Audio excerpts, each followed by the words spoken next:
যখন থেকে বাইক রাইডের জন্য হয়েছে তখন থেকে হচ্ছে আমি অ্যাপস আর এটা সিকিউর মনে করার কারণ হচ্ছে আমি একবার আমার একটা পার্সেল হারিয়ে গেছিলো, তখন জিনিসটা আমি আবার রিটার্ন পাইছিলাম। সো তখন থেকে মনে হইতেছে যে না, এটা সেফ আছে।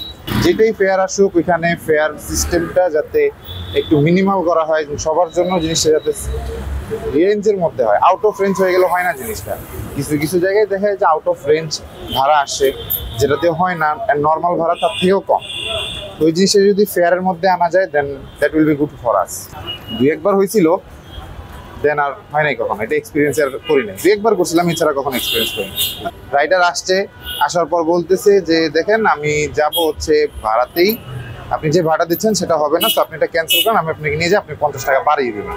দেন আমি বলছি না ভাই, আপনি যান, আল্লাহ হাফেজ। আমার কাছে দুটো একই রকমই এক্সপেরিয়েন্স।